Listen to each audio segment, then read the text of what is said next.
Salut la famille, j'espère que vous allez bien. Moi ça va super, ça fait un petit moment que je vous ai pas parlé. Aujourd'hui j'ai envie d'aborder avec vous une thématique, un sujet et parler d'une histoire et d'une personne vraiment qui me tient à cœur parce que c'est quelque chose dont j'ai entendu parler quand j'étais plus jeune. J'ai vu des portraits de lui mais on m'a jamais vraiment approfondi son histoire. Alors aujourd'hui on va parler de Simon Kibangu. Alors moi tout simplement pourquoi je veux parler de Simon Kibangu, parce que ça me fait kiffer de parler de ça, parce que bon, étant plus jeune j'aurais bien voulu en apprendre ou qu'on m'explique un peu son histoire.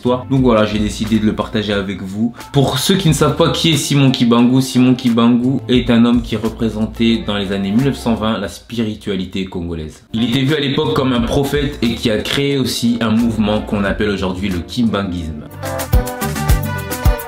Donc avant de vous parler de cette religion, laissez-moi un peu vous parler de cet homme qu'on appelle Simon Kibangu. J'ai eu le temps de regarder des documentaires le concernant. Simon Kibangu est né le 12 septembre 1887 à Kamba. Il est considéré, comme je vous ai dit tout à l'heure, comme un envoyé spirituel congolais. On dit de lui que c'est une personne simple, qu'il a une remarquable intelligence et une spiritualité hors du commun. Alors Simon Kibangu se révélera comme un réel justicier car il appliquera des coutumes que ses ancêtres appliquaient, qui étaient anciennement appelées Kibangu Fulamwana. Donc vraiment il appliquait vraiment des valeurs traditionnelles de son pays d'origine malgré l'emprise coloniale. On va retracer un peu son histoire. Donc à partir de 1900, il est catéchiste et la même année, il est baptisé. Donc voilà, Simon Kibangu a toujours cet esprit chrétien. Il est formé en tant que catéchiste. Donc sa mission est de tourner le regard des gens vers Jésus-Christ. Quelques années après, on est en 1919. Donc pour un peu vous situer, la Première Guerre mondiale est déjà passée. Bon, ça n'a peut-être rien à voir, mais c'est un peu pour vous situer au niveau du temps. Donc en 1919, il part à Léopoldville, ça s'appelle aujourd'hui Kinshasa. Malheureusement, il a du mal un peu à trouver du travail, mais il finit par se faire embaucher dans les huileries du Congo belge. Alors qu'est-ce que c'est les huileries du Congo belge? Ce sont des plantations d'huile de palme. Ce sont des sociétés privées qui ont été créées après une convention signée par le ministre Jules Rankin, donc ancien premier ministre belge et à cette époque ministre des colonies sous le gouvernement de Chola. C'est exactement en 1920 qu'il va créer son mouvement, le kimbanguisme. Le kimbanguisme, c'est quoi? C'est une religion qui reprend des éléments du christianisme tout en ayant des spécificités locales. Un message qui rassemble des millions de fidèles du Congo-Kinshasa et des pays voisins, à pied, en voiture ou en camion, et surtout en musique. Les fidèles se recueillent sur la tombe de son ancêtre, Simon Kibangu Ier, l'homme qui, pendant le pouvoir colonial belge, avait passé 30 ans en prison car il avait soutenu que Dieu était noir. Je ne vais pas trop m'attarder sur la religion du kimbanguisme, on va plus parler de l'histoire encore de Simon Kibangu. Là, écoutez attentivement parce que la suite va être surprenante. Après avoir travaillé des mois sans être payé dans les huileries du Congo belge à Léopoldville, c'est en 1921 que Simon Kibangu va faire son premier miracle et va marquer le début de sa prophétie. Nous sommes le 6 avril 1921 et Simon Kibangu va ressusciter une petite fille par l'imposition de ses mains. Alors à cette époque, les valeurs traditionnelles sont complètement laminées par l'empire colonial. Simon Kibangu lui rêvait d'un tout autre Congo. Un Congo qui devait revenir à ses fils avec ses valeurs traditionnelles et ses coutumes. Donc c'est pourquoi par son attitude, son comportement et sa pensée religieuse va faire valoir son mouvement non violent à travers la région. Dans les semaines qui vont suivre, il aurait encore guéri d'autres personnes. Ça attire énormément de monde à Kamba et sa renommée ira au-delà des extrémités de l'empire colonial belge, de l'Angola et du Congo français. Ça va attiser beaucoup de curiosité et malheureusement, à cause de ça, les autorités coloniales vont être alarmées de ce mouvement. Faut savoir que la présence de Simon Kibangu va marquer vraiment le début d'un mouvement de libération au cœur du continent africain. Et ça va donc donner des difficultés à la domination coloniale qu'il y a à cette époque. Peu de temps après, le pouvoir colonial ne va pas hésiter à poursuivre judiciairement Simon Kibangu dans son mouvement. Parce qu'il faut savoir qu'il faisait des regroupements, il faisait énormément de marches. C'est un mouvement que les Congolais suivaient énormément. Il était vraiment réputé pour sa prophétie, les gens le suivaient, les gens l'admiraient, les gens priaient avec lui. Donc voilà, je pense que ça posait énormément de problèmes à l'empire colonial qui était sur place à ce moment-là. Alors à cette époque, c'est Léon Morel, commissaire district, qui a mené une tentative d'arrestation envers Simon Kibangu. Dans la même année, on est le 6 juin 1921, les forces coloniales appréhendent la venue de Simon Kibangu à Kamba. Et leur mission va échouer parce qu'ils n'arrivent pas à intercepter Simon Kibangu. Simon Kibangu arrive à s'enfuir et parvient à s'exiler. Il rentre vraiment dans une clandestinité, il s'exile à Banzasanda. Mais malgré sa fuite, des dirigeants de son mouvement se sont fait interpeller. D'autres sont morts, d'autres sont blessés et d'autres sont arrêtés et jugés.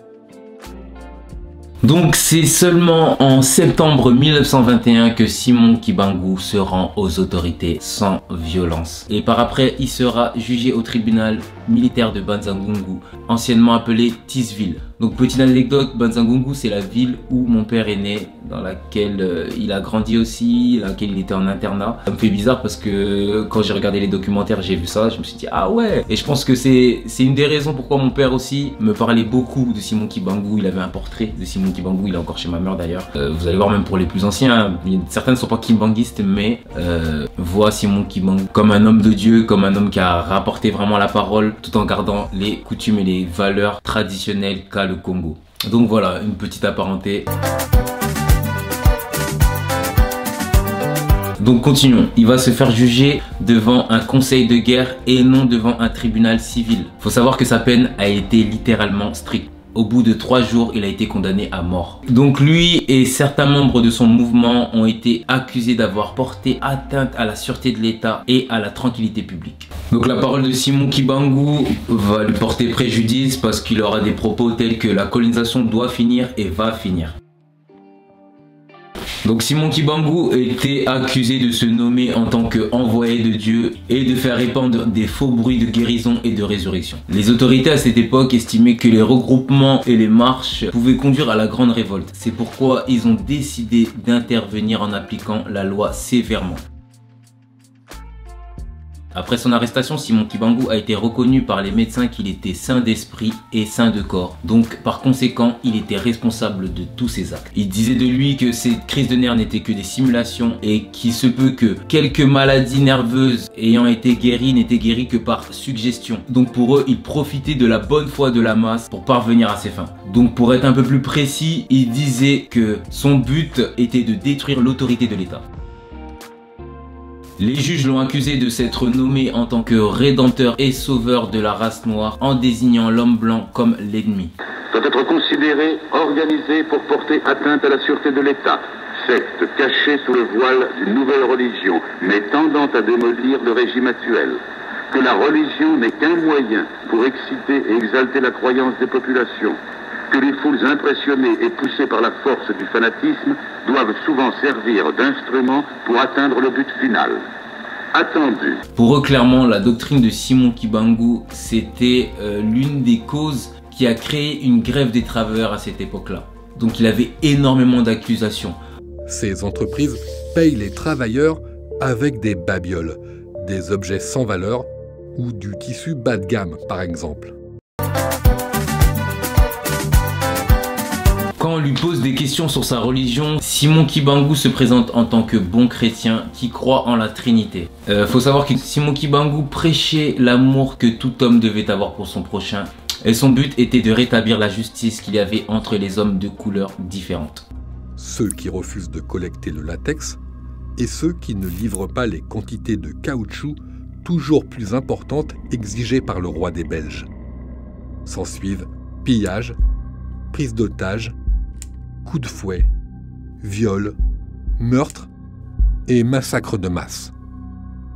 Faut savoir que Simon Kibangu était accusé d'énormément de choses. Il a subi une réelle humiliation de la part de ses juges. Les juges ordonnaient aux militaires qu'ils se fassent battre et tremper de l'eau froide pour dire toute la vérité sur son mouvement. Et de tous ces jugements, le roi Albert décide de changer sa peine en détention de perpétuité. Les autorités coloniales vont décider de le transférer dans la prison d'Elisabethville au Katanga, à des milliers de kilomètres de sa famille et de son foyer. Faut savoir que là-bas, chaque matin, il se faisait plonger dans l'eau froide. C'était un processus pour accélérer sa mort, donc c'est très très grave. Donc il va rester enfermé là-bas jusqu'à la fin de sa vie. On annoncera sa mort le 12 octobre 1951. Quand je regarde un peu son histoire, son historique, qu'est-ce qu'il a vécu et toutes les actions qu'il a pu faire et tout ce qu'il représentait, je pense que Simon Kimbangu a été combattu non pas seulement parce que c'était un danger politique, mais vraiment un danger religieux pour les autorités coloniales. Donc, selon l'église, suite à ce mouvement, il y aurait eu 33 000 familles, dont 155 000 personnes qui auraient été déportées dans le pays de 1921 à 1951. Donc voilà, c'est quand même un chiffre assez important. On estime aujourd'hui que 10% de la population en RDC, donc 7 à 8 millions de personnes, pratiqueraient le kimbanguisme.